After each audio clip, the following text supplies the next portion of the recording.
datang di podcast Ngobrol Santai bareng mahasiswa. Aku Zahwa dari kelompok OKK 228 subkelompok 1. Hari ini kita bakal bahas topik yang lagi marak banget nih di kalangan mahasiswa, yaitu pinjaman online alias pinjol. Oleh karena itu, di sini aku bawa salah satu dari teman kita nih, yaitu Halo teman-teman semua, aku Nadia, mahasiswi jurusan Antropologi Fakultas Ilmu Sosial dan Ilmu Politik. Oke, langsung aja. Menurut kamu, kenapa sih mahasiswa zaman sekarang itu banyak banget yang akhirnya kepincut pinjol? Oke, kalau menurut aku beberapa faktor yang bisa menyebabkan banyak mahasiswa yang terlilit pinjol itu karena yang pertama, banyaknya kebutuhan yang mendadak. Jadi kayak misalnya kita ada tugas ataupun misalnya ada beberapa hal yang memang harus kita bayar tapi uang itu belum ada. Terus kan yang kedua karena pinjol itu gampang banget ya. Kayak misalnya kita tinggal isi data diri terus uangnya ada. Nah, jadi banyak teman-teman mahasiswa yang mikirnya tuh ya udahlah nanti aja bayarnya gitu, tanpa sadar itu tuh bikin bunganya jadi lebih tinggi kayak gitu. Bener sih, banyak dari kita mikirnya yang penting instan tanpa baca syarat-syaratnya dan akhirnya malah kelitikan. Tapi sebenarnya bahaya dari pinjol itu apa sih? Kalau menurut aku itu ada beberapa juga bahaya dari pinjol. Nah, sepengetahuan aku yang pertama pinjol itu bunganya tinggi banget, bahkan bisa sampai ratusan persen kalau misalnya pinjolnya ilegal. Terus yang kedua, penagihannya itu berbahaya, kayak misalnya bahkan bisa data diri kita bisa sampai disebar sama orang tersebut.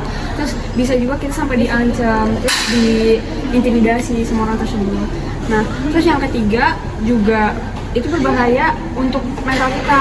Jadi banyak orang yang terlilit pinjol ataupun teman-teman mahasiswa yang terlilit pinjol itu mereka jadi stres atau kayak panik, anxiety, depresi kayak gitu. Itu tuh karena mereka mikirin cara untuk bayar utang pinjol tersebut. Jadi kan itu berbahaya banget ya.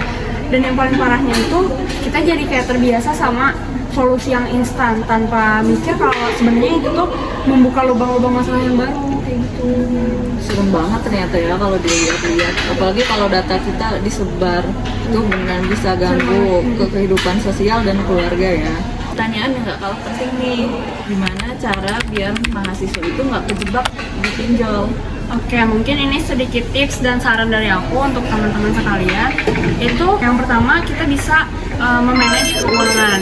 Jadi kita harus menghitung pengeluaran ataupun pemasukan yang ada. Jadi supaya si uangnya itu kita bisa nge-track nih uangnya kita pergi kemana ataupun yang masuk tuh berapa kayak gitu.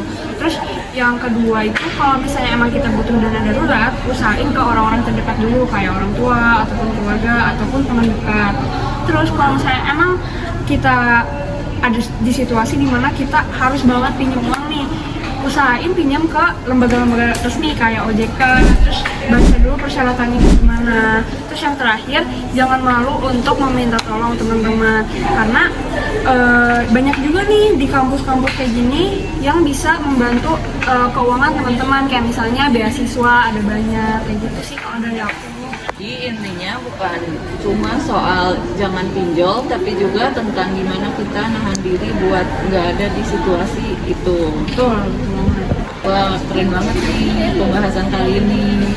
Makasih banyak ya teman-teman udah ajak aku sharing di sharing session tentang penanganan pinjol di lingkungan kampus ini. Semoga dengan adanya ini teman-teman mahasiswa lebih bisa waspada dan lebih aware terhadap hal ini. Tuh insight yang kita dapat dari Nadira. Aku Zahwa pamit. Stay safe, Stay aware and stay smart. Bye.